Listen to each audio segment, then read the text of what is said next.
আসসালামু আলাইকুম প্রাণপ্রিয় শিক্ষার্থীরা, আশা করি তোমরা সবাই ভালো আছো। আমাদের নিয়মিত যে ক্লাস, আজকে বাংলা টপিক পড়াবো আমরা সমাস। তোমরা সবাই ক্লাসটি যারা জয়েন করেছ সবাই মনোযোগ সহকারে ক্লাসটি করবা। পরবর্তীতে যারা দেখবা অবশ্যই এই ক্লাসটি ভালোভাবে দেখবা, হ্যাঁ। যেহেতু আমরা সমাস অনেক লম্বা টপিক, অনেক বড় টপিক, মানে এইটা স্বাভাবিকভাবে 5 থেকে 6 ঘন্টা সময় লাগে, বাট আমরা আজকে এটা একদিনেই পড়াবো। তার জন্য আমরা স্লাইড ইউজ করব, আবার যতটুকু হাতে লেখা যায় ততটুকু ইউজ করব। অর্থাৎ একদিনে সমাধান করার জন্য যেভাবে পড়ানো দরকার আমরা সেভাবে পড়ব। তোমরা সবাই একটু ভালোভাবে মনোযোগ দিয়ে দেখবা, ইনশাল্লাহ আশা করি অনেক কিছু বুঝতে পারবা। এরপরেও আমরা এসএসসির পরেও, এখন তো প্রাইমারি এসএসসিটা টার্গেট, সো এসএসসির পরেও আমরা যখন আবার নতুন করে শুরু করব তখন এটা টানা 2-3 দিন পড়িয়ে দেবো ইনশাআল্লাহ। ওকে, একদম সব টপ টু বটম সব কিছু পড়াবো। ওকে, সবাই একটু মনোযোগ সহকারে ক্লাসে জয়েন করো সবাই। ওয়ালাইকুম আসসালাম। জি, মনোযোগ দিতে হবে। ওকে, মনোযোগ দিতে হবে। আচ্ছা, আমরা আজকে পড়ব সমাস। তো আমরা কিছু নোটও করব, কিছু উদাহরণ দিয়ে আছে, যেহেতু অল্প সময়ে পড়াইতে হবে একটা ক্লাসে, এই জন্য আমরা উদাহরণগুলো আগে সেট করে দিয়েছি। ওকে ওকে, সমাস মনে রাখবা। তার আগে আমরা সমাস সম্পর্কে কিছু বেসিক তথ্য জানি, সেটা হলো সমাস। সমাস সম্পর্কে আমরা কিছু বেসিক তথ্য জানব। লক্ষ্য করো, সমাস অর্থ কি বলো তো? সমাস অর্থ সংক্ষেপ, ক্ষেপ অথবা মিলন অথবা বহুপদকে একপদীকরণ, বহুপদকে একপদীকরণ, একপদীকরণ। সমাস অর্থ সংক্ষেপ মিলন অথবা বহুপদকে কি করণ? একপদীকরণ। সমাস অর্থ সংক্ষেপ মিলন অথবা বহুপদকে একপদীকরণ। ওকে,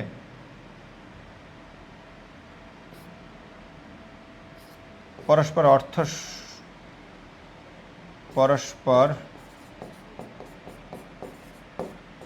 অর্থসঙ্গতিপূর্ণ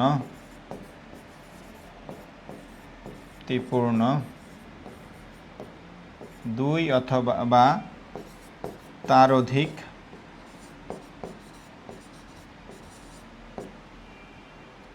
লক্ষ্য করো, সমাস হলো সংক্ষেপ, মানে সমাস অর্থ সংক্ষেপ মিলন অথবা বহুপদকে একপদীকরণ, মানে পরস্পর অর্থসঙ্গতিপূর্ণ, মানে অর্থপূর্ণ দুই বা তার অধিক পদ মিলে, তার অধিক পদ মিলে একটি নতুন শব্দ গঠনের প্রক্রিয়াকে সমাস বলে। প্রক্রিয়াকে ওইদিকে তাকানো লাগবে না, সমাস বলে। পরস্পর অর্থসঙ্গতিপূর্ণ দুই বা তার অধিক, দুই অথবা তার অধিক পদ মিলে একটি নতুন শব্দ গঠনের প্রক্রিয়াকে কি বলে? সমাস বলে। সমাস প্রধানত 6 প্রকার। সমাস প্রধানত কত প্রকার? 6 প্রকার। আমি আবারও বলছি, অ্যাডমিশনে এটা অনেক বেশি পড়তে হবে, বাট এইচএসসির আগে আমরা অ্যাডমিশনের কিছু জিনিস রিলেট করব। এইচএসসিটা আগে যাইতে হবে, তারপরে এটা আমরা একদম বেসিক টু অ্যাডভান্স মিনিমাম 20-25 পৃষ্ঠা আমি শুধু হ্যান্ড নোট করে দিব। ওই একটা হ্যান্ড নোট করলে বাংলাদেশের যত ইউনিভার্সিটি আছে সব ইউনিভার্সিটিতে তুমি ভালো করতে পারবা। আমি আবারও বলছি, আমি যখন অ্যাডমিশনের পরে, এইচএসসির পরে যখন অ্যাডমিশন শুরু করব, তখন সমাসের একটা হ্যান্ড নোট করে দিব। ওই হ্যান্ড নোট ভালোভাবে পড়লে সব জায়গায় ইনশাল্লাহ উত্তর দিতে পারবা। ওকে, জি আলহামদুলিল্লাহ। তো আমরা কি বলেছি তাহলে? সমাস অর্থ সংক্ষেপ মিলন অথবা বহুপদকে একপদীকরণ, পরস্পর অর্থসঙ্গতিপূর্ণ দুই বা তার অধিক পদ মিলে একটি নতুন শব্দ গঠনের প্রক্রিয়াকে সমাস বলে। সমাস প্রধানত কত প্রকার? 6 প্রকার। এর মধ্যে 1 নাম্বারটা কি বলতো? দ্বন্দ্ব সমাস। বলো, এর মধ্যে 1 নাম্বারটা কি?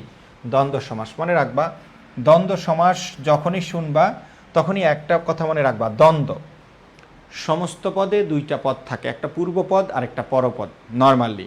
তাহলে পূর্বপদ ও পরপদ উভয় পদেরই কি পাবে? প্রাধান্য পাবে। ওকে, এবার আসো তাহলে দ্বন্দ্ব সমাস। দ্বন্দ্ব সমাস যখনই মাথায় আসবে তখন লিখবা, মনে রাখবা উভয় পদের প্রাধান্য পাবে।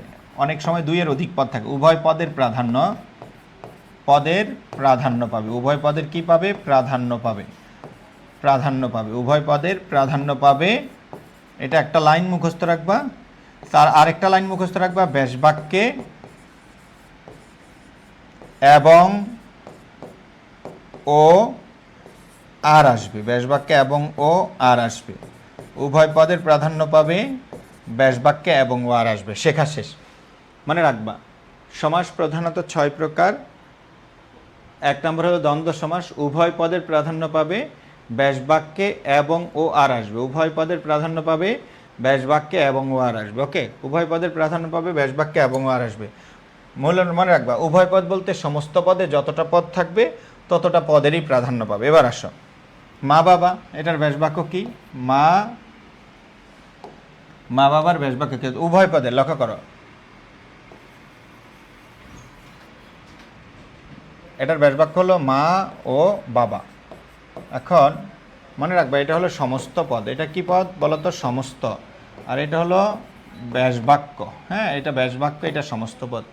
সমস্ত পদ সবসময় দেখবা হয় একসঙ্গে লেখা থাকবে, আর যেগুলো একসঙ্গে লেখা যায় না সেগুলো মাঝখানে একটা কি থাকবে? হাইফেন থাকবে। সমস্ত পদ যখন একসঙ্গে লেখা থাকবে না, মাঝখানে একটা কি? হাইফেন থাকবে। যেগুলো একসঙ্গে লেখা যায় না সেগুলোর মাঝে কি থাকবে? হাইফেন থাকবে। যেটা ক্লোজ থাকে, একত্রিত থাকে, সেটাকে বলে সমস্ত পদ। সেটাকে কি বলে বলো? সমস্ত পদ। আর যেটা বড় বাক্য সেটা ব্যাস বাক্য। সমস্ত পদে ওই যে বলছি উভয় পদের প্রাধান্য পাবে। দুইটা পদ আছে, দুইটা পদকেই বোঝাবে, মা ও বাবা। দ্বন্দ্ব সমাস। পড়ালেখা, তাহলে কি হবে? পড়া ও লেখা। পড়া ও লেখা। এটা কি সমাস বলো তো? দ্বন্দ্ব সমাস। যাকে তাকে, এটার ব্যাস বাক্য কি হবে? যাকে ও তাকে। এটাকে আমরা কি বলবো? দ্বন্দ্ব সমাস। এগুলোর অনেক নাম আছে, এই দ্বন্দ্ব দরকার নাই, ডিরেক্ট দ্বন্দ্ব সমাস বলে দিলে উত্তর হয়ে যাবে। হ্যাঁ, দেখাশোনা, দেখা ও শোনা। দেখা ও শোনা, যেমন এটা ক্রিয়াবাচক দ্বন্দ্ব। হ্যাঁ, ওকে। এবার আসো দুধে ভাতে, দুধে ও ভাতে। অ্যাডমিশনে এগুলোর নাম লাগবে, বাট এইচএসসিতে আলাদা নাম লাগবে না, দ্বন্দ্ব সমাস বলে দিলে হয়ে যাবে। দুধে ও ভাতে। হ্যাঁ, যেমন এটার নাম হলো অলুক দ্বন্দ্ব, কারণ এই জায়গায় বিভক্তি আছে। দম্পতি, ব্যাস বাক্য কি? জায়া ও পতি। জায়া ও পতি, দম্পতি। ওকে। দা কুমড়া, দা ও কুমড়া, এদের মধ্যে কেমন সম্পর্ক? এটার মধ্যে বিপরীত মুখ, বিরোধ সম্পর্ক। এটাকে বলে বিরোধার্থক দ্বন্দ্ব। তাহলে দা ও কুমড়া, দা ও কুমড়া। ওকে। হাত পা, হাত ও পা। হাত ও পা, হাত ও পা। বন জঙ্গল, বন ও জঙ্গল। বন ও জঙ্গল, বন জঙ্গল। হ্যাঁ। কল কারখানা, কল ও কারখানা। কল ও কারখানা। তাহলে আমরা এখান থেকে কি বুঝতে পারলাম বলতো? কল ও কারখানা। আমরা বুঝতে পারলাম সমস্ত পদে যতটা পদ থাকবে ব্যাস বাক্যে প্রত্যেকের অর্থ প্রাধান্য দিলে তার নাম দ্বন্দ্ব সমাস। এখন আজকের পর থেকে তুমি যখন বই পড়তে যাবা, তো পূর্বপাশ পরপাশ, পূর্বপদ এটা পরপদ, আর উভয় মিলে এটাকে বলে সমস্ত পদ। পূর্বপদ আর পরপদ দুইটার অর্থই যদি প্রাধান্য পায়, আমরা তাকে কি বলবো বলো? আমরা তাকে বলবো দ্বন্দ্ব সমাস। বলো, আমরা তাকে কি বলবো? দ্বন্দ্ব সমাস। পূর্বপদ পরপদ উভয়ের অর্থ প্রাধান্য পাইলে আমরা তাকে কি বলবো বলো? দ্বন্দ্ব সমাস। পূর্বপদ পরপদ উভয়ের অর্থ প্রাধান্য পাইলে আমরা তাকে কি বলবো? দ্বন্দ্ব সমাস। এই সমাসে ব্যাস বাক্যে এবং ও আর আসবে। ক্লিয়ার? তাহলে দ্বন্দ্ব মানি উভয় পদের প্রাধান্য পাবে। প্র্যাকটিস করতে গেলে দেখবা দ্বন্দ্বের মধ্যে এবং ও আর এগুলো ঘুরে ফিরে আসতেছে। ওকে, আসা যাওয়া, আসা ও যাওয়া। ওকে, ঠিক আছে। এগুলো কিন্তু প্রত্যেকটার আলাদা আলাদা দ্বন্দ্ব আছে। হ্যাঁ, যেমন মা বাবা, এটা হলো মিলনার্থক দ্বন্দ্ব, ওগুলোর প্রয়োজন নাই। এবার আসো ঘর দুয়ার, এই ঘর ও দুয়ার এটাও দ্বন্দ্ব। ঘর ও দুয়ার। হ্যাঁ, এটা হলো সমার্থক দ্বন্দ্ব, কারণ মনে রাখবা দুয়ার ছাড়া ঘর হয় না। ওই যে কল কারখানা, ওটা সমার্থক। কাপড় চোপড়, এটাকে বলে প্রায় সমার্থক দ্বন্দ্ব। এটাকে বলে প্রায় সমার্থক দ্বন্দ্ব, কাপড় ও চোপড়। আশা করি এগুলো এখন তোমরা বুঝতে পারবা। হ্যাঁ, ধুতি চাদর, ধুতি ও চাদর। ধুতি ও চাদর। ওকে। তারপরে পোকামাকড়, পোকা ও মাকড়। পোকা ও মাকড়। পোকামাকড়, পোকা ও মাকড়। ধীরে সুস্থে, ধীরে ও সুস্থে। ধীরে ও সুস্থে, এটাকে বলে ক্রিয়া বিশেষণ দ্বন্দ্ব। ধীরে ও সুস্থে। হ্যাঁ, এগুলো প্র্যাকটিস করতে করতে হয়ে যাবে। ভালো মন্দ, ভালো ও মন্দ। ভালো মন্দ, ভালো ও মন্দ। যখন বুঝবা তুমি দ্বন্দ্ব সমাসের বৈশিষ্ট্যটা বুঝে গেছো, তখন কিন্তু প্র্যাকটিস করতে গেলে এমনিতে তোমার ভালো লাগবে। তারপরও দেখবা যখন দুই একটা না পারো, ওই ব্যাস বাক্য দেখে আস্তে আস্তে প্র্যাকটিস করলে হয়ে যাবে। দেশে বিদেশে, দেশে ও বিদেশে, দেশে ও বিদেশে। আশা করি বুঝতে পেরেছ। আর এগুলো যেহেতু আমাদের সব দ্বন্দ্বের আলাদা নামকরণ করার দরকার নেই, তাহলে আমরা শুধু দ্বন্দ্বর সমাস বলে দিলেই এই সিসিটা পার হয়ে যেতে পারবো। হ্যাঁ, আবার যখন অ্যাডমিশনে আসবে এগুলো আমি বললাম তো মিনিমাম 20 পৃষ্ঠার একটা নোট করে দিব। ওই এক note enough for Dhaka university, Jagannath, Jahangirnagar, যত ইউনিভার্সিটি আছে আমি ফুললি একটা নোট করে দিব। ওকে ওকে, এবার আসো দ্বন্দ্ব সমাস। ঘর দুয়ার, এটা এটা তো আমরা বলেছি। এবার আসো অব্যয়ীভাব সমাস। অব্যয়ীভাব সমাস, ওকে। অব্যয়ীভাব সমাস খুবই ইম্পর্টেন্ট, লক্ষ্য করো। 2 নাম্বার হলো অব্যয়ীভাব সমাস। লক্ষ্য করো, পূর্বপদের প্রাধান্য পাবে, পূর্বপদের প্রাধান্য পাবে, পূর্বপদের প্রাধান্য পাবে, পূর্বপদের প্রাধান্য পাবে, পূর্বপদের প্রাধান্য পাবে।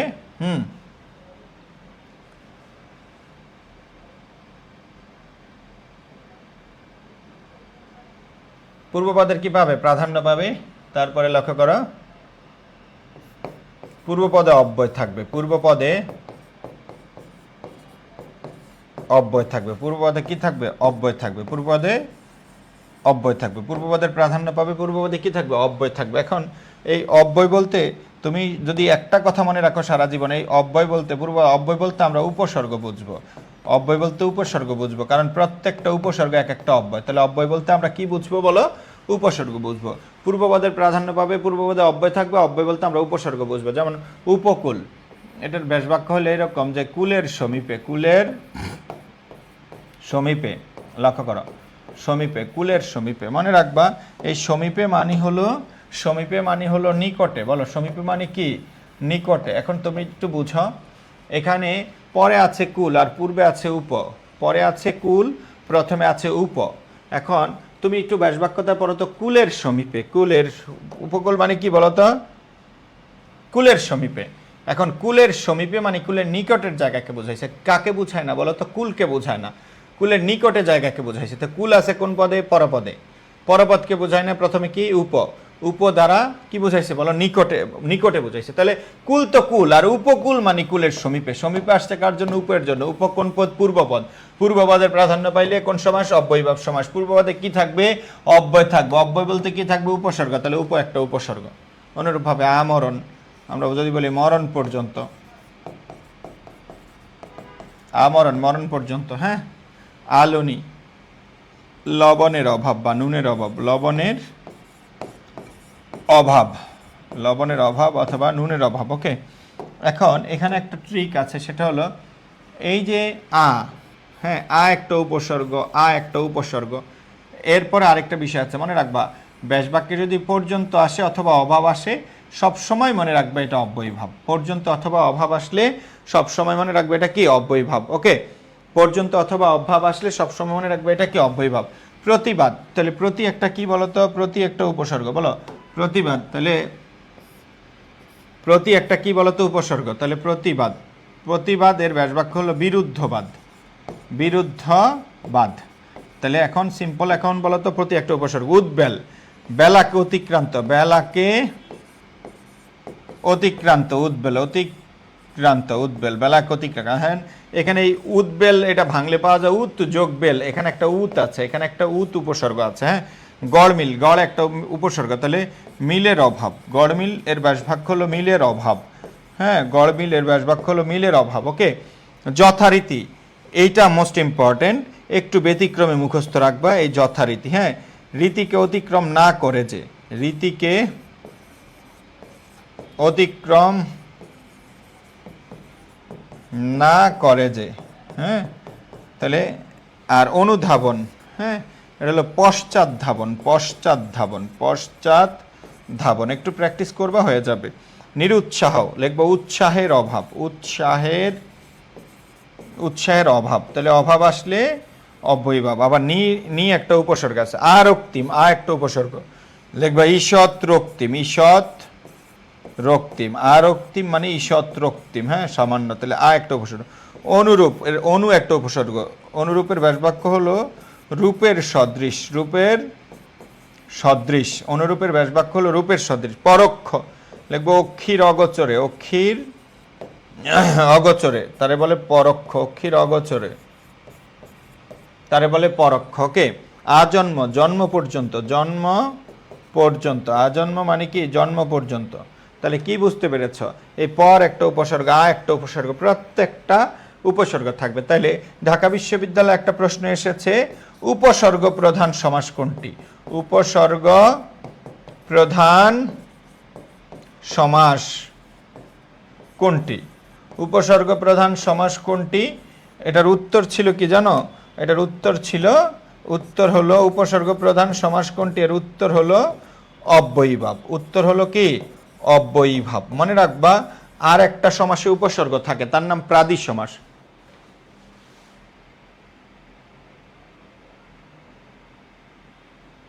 ওকে, তাইলে লক্ষ্য করো, উপসর্গ প্রধান সমাস কোনটি বলতো? অব্যয়ীভাব। এখান থেকে সমাস আসবে, এই যে লক্ষ্য করো, এগুলো যেগুলো উপসর্গ থাকবে 99% ক্ষেত্রে উপসর্গযুক্ত সমাসগুলো সব হলো অব্যয়ীভাব। 7-8টা উদাহরণ আছে উপসর্গ থাকলে প্রাদি সমাস হয়। তাহলে আজকের পর থেকে মুখস্থ রাখবা, উপসর্গ থাকলে 99% ক্ষেত্রে কি হয়ে যায়? অব্যয়ীভাব হয়। আর 2-1 ক্ষেত্রে কি হয় বলো? প্রাদি সমাস হয়। উপসর্গ থাকলে 99% ক্ষেত্রে অব্যয়ীভাব হয়, আর 2-1 ক্ষেত্রে কি হয় বলো? প্রাদি সমাস হয়। ওকে, তাহলে উপসর্গগুলো মানে একটা দুইটা যদি কথা ধরতে পারো, একটা দুইটা ট্রিক যদি ধরতে পারো, তাইলে তোমার কিন্তু তুমি প্রশ্ন কিন্তু 80% বুঝে যাচ্ছ। উপসর্গ থাকলেই অব্যয়ীভাব হয়। একবার দুইবার যদি প্র্যাকটিস করো, একটা দুইটা উদাহরণ ব্যতিক্রম মুখস্থ করে রাখবা, এনাফ ফর ইউ। এটুক পড়লেই, শুধু এই বোর্ডে যে কয়েকটা উদাহরণ প্র্যাকটিস করাচ্ছি, এটুক পড়লে অব্যয়ীভাব কমন আসবে। কারণ অব্যয়ীভাবের কোনো প্রকার নাই, অব্যয়ীভাব খুব অল্প জিনিস। শুধু ভাইয়ের এইটুক কয়েকটা পড়লেই তুমি অব্যয়ীভাব কমন পেয়ে যাবা, কারণ অব্যয়ীভাবের উদাহরণ কম, এটার কোনো প্রকার নাই, খুবই সামান্য উদাহরণ। হ্যাঁ, এরপরে আসো কর্মধারয় সমাস 3 নম্বরে। কয় নম্বরে বলো? 3 নম্বরে কর্মধারয় সমাস। ওকে, লক্ষ্য করো, কোন পদের প্রাধান্য পায়? পরপদের। পদের প্রাধান্য দিয়ে আমরা সমাস পরপদের প্রাধান্য পাবে, পরপদের প্রাধান্য পাবে। হ্যাঁ, তার প্লাস সমস্ত পদের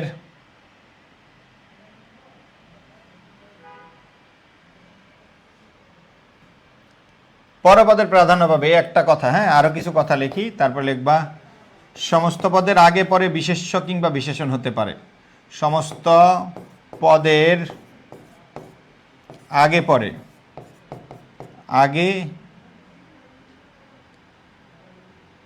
আগে পরে বিশেষ্য অথবা বিশেষণ হতে পারে,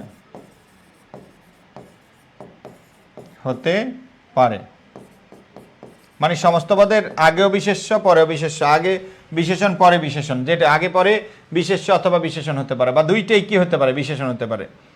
তারপরে বললাম ব্যাসবাক্যে যে অথবা যে সে অথবা যা তা অথবা যিনি তিনি অথবা ন্যায় অথবা মত অথবা রূপ আসবে,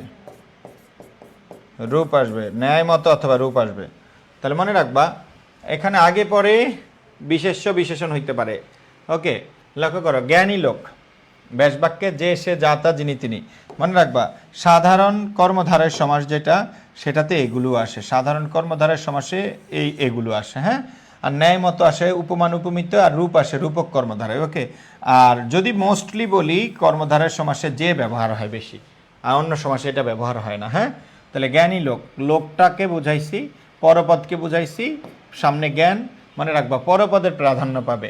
প্রথমে অ্যাডজেক্টিভ হইতে পারে, পরেও আগে পরে অ্যাডজেক্টিভ হইতে পারে, বিশেষ্য বিশেষণ আগে পরে হইতে পারে, আগে পরে বিশেষ্য বা বিশেষণ থাকতে পারে। হ্যাঁ, তাহলে পরপদের প্রাধান্য পাইছে, প্রথমে অ্যাডজেক্টিভ আছে, তাহলে জ্ঞানী, তাহলে এটাতে যে আসে, তাহলে জ্ঞানী যে লোক, জ্ঞানী যে লোক। হ্যাঁ, আগে পরে অ্যাডজেক্টিভ থাকতে পারে। হ্যাঁ, মহানবী, তাহলে নবী বিশেষ্য, মহান হলো বিশেষণ।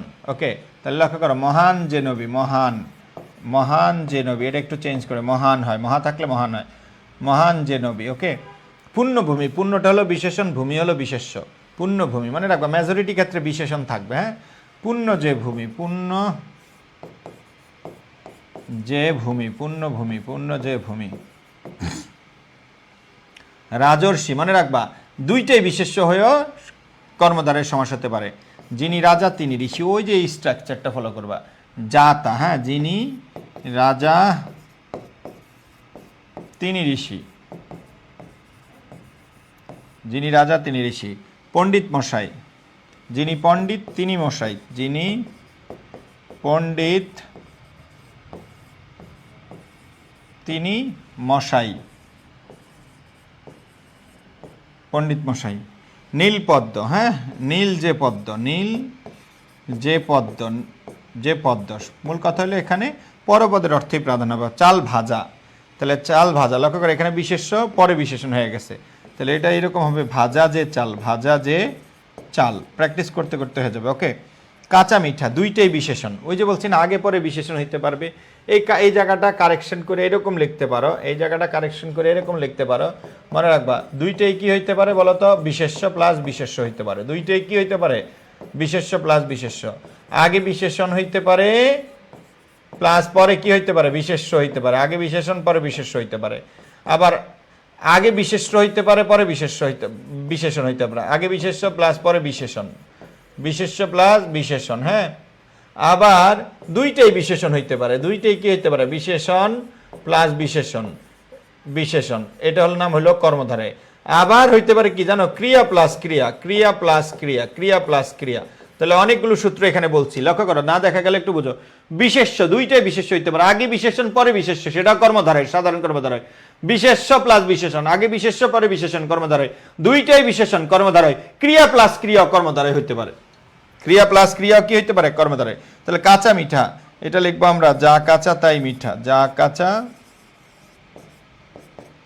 তাই মিঠা, যা কাঁচা তাই মিঠা, চা কাঁচা তাই মিঠা, কাঁচা মিঠা, যা কাঁচা তাই মিঠা। ওকে, তারপর আসো ধোয়া মোছা। ধোয়া মোছাটা কর্মধারয়, ধোয়া ও মোছা বললে দ্বন্দ্ব। আর এখানে লিখতে হবে কি জানো, আগে ধোয়া পরে মোছা, আগে ধোয়া পরে মোছা, পরে মোছা। মনে রাখবা দুইটা ক্রিয়া, ধোয়া ক্রিয়া মোছা ক্রিয়া, এই দুইটা হলো ভার্ব, দুইটা হলো কি ভার্ব।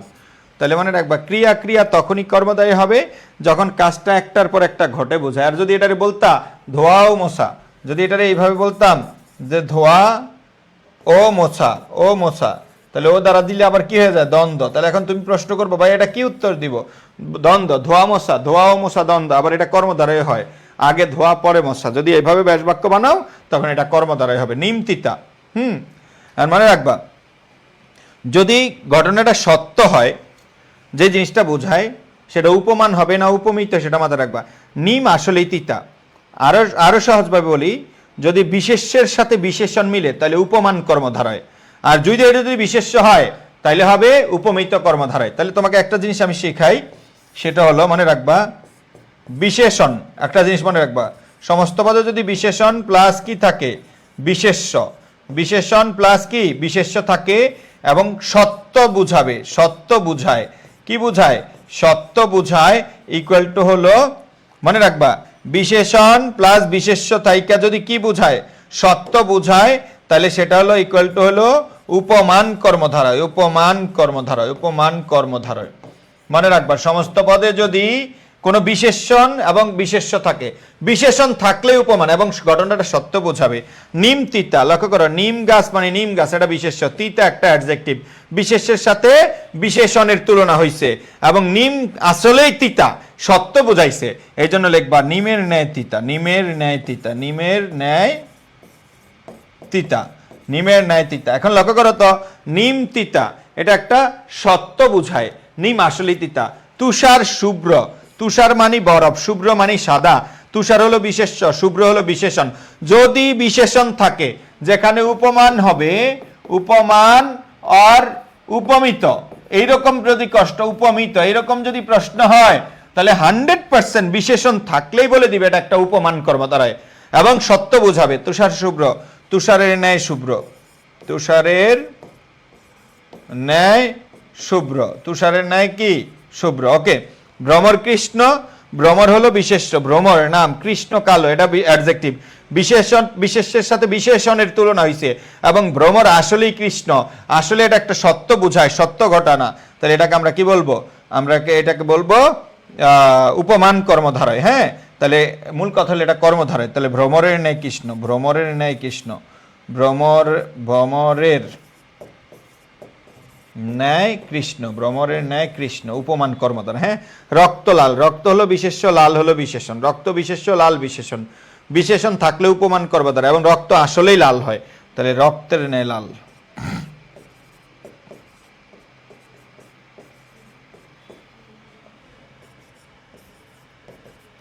রক্তের ন্যায় কি লাল, বুঝছো? তাহলে যদি মনে রাখবা, আর এগুলো সব কি বলতো, উপমান কর্মধারায়, উপমান, উপমান। এখানে একটা কথা হলো বিশেষণ আছে, বিশেষ্য আছে, আবার সত্য বুঝাইছে। ওকে, এবার আসো চন্দ্রমুখ। আমরা একটু আগে বলছি, মনে রাখবা, যদি বিশেষ্য, বিশেষ্য প্লাস বিশেষ্য, বিশেষ্য এবং ঘটনা যদি মিথ্যা বুঝায়, কি বুঝায়, মিথ্যা বুঝায়, বুঝায়, বিশেষ্যের সাথে বিশেষ্যের তুলনায় যদি মিথ্যা বোঝায়, সেটা হলো উপমিত কর্মধারয়, উপমিত কর্মধারয়, উপমিত কর্মধারয়। হ্যাঁ, বিশেষ্যের সাথে বিশেষ্যের তুলনা এবং কি বুঝাবে, মিথ্যা বুঝাবে, সেটাকে কি বলবো, উপমিত কর্মধারয়। চন্দ্রমুখ, লক্ষ্য করো, চন্দ্রমুখ, চন্দ্রমুখ, চন্দ্রমুখ, চন্দ্র হলো বিশেষ্য, মুখ বিশেষ্য। মুখকে কার সাথে তুলনা করছো, চন্দ্রের সাথে। মুখ কি কখনো চন্দ্রের মতো হয়, হয় না। তাহলে দুইটা বিশেষ্য, তাহলে এটা উপমান না উপমিত, উপমিত। যাকে তুলনা করবা তার নাম আগে দেবা, মুখ চন্দ্রের ন্যায়, মুখ চন্দ্রের ন্যায়, মুখ কার ন্যায়, চন্দ্রের ন্যায়। বুঝবা আগে, ভালোভাবে বুঝো। হ্যাঁ, ফুলকুমারী, ফুলও বিশেষ্য, কুমারীও বিশেষ্য, ফুলকুমারী। তাহলে কুমারীকে ফুলের সাথে তুলনা করেছে, দুইটাই বিশেষ্য, তাহলে এটা তো উপমান হবে না, উপমিত হবে। এবং লক্ষ্য করো, কাকে তুলনা করেছে, কুমারীকে, কার সাথে, ফুলের সাথে। এটা একটা মিথ্যা কথা, কুমারী কখনো ফুলের মতো হয় না। তাহলে যাকে তুলনা করবা তার নাম আগে লিখবা, কুমারী ফুলের ন্যায়, কুমারী কার ন্যায়, ফুলের ন্যায়। ওকে, বাহুলতা, বাহু মানুষের বাহু, আর লতা তো গাছের লতা, দুইটাই বিশেষ্য। বাহু কি আসলে কখনো লতার মতো, কেউ যদি অনেক লম্বা হয়ে যায় তাকে বলে তোমার বাহু লতার মতো হয়ে যাচ্ছে, তো বাহু আসলে লম্বার মতো, লতার মতো কখনো হয় না, এটা মিথ্যা কথা। তাহলে বাহু কার নেই, বাহু লতার নেই। জ্যোৎস্না রাত, হ্যাঁ, জ্যোৎস্না রাত, রাতকে বুঝাইছে, প্রথমে জ্যোৎস্না আছে এবং এটা ব্যাস বাক্য হইলে জ্যোৎস্না শোভিত রাত, মধ্যপদ লোপী কর্ম দ্বারাই।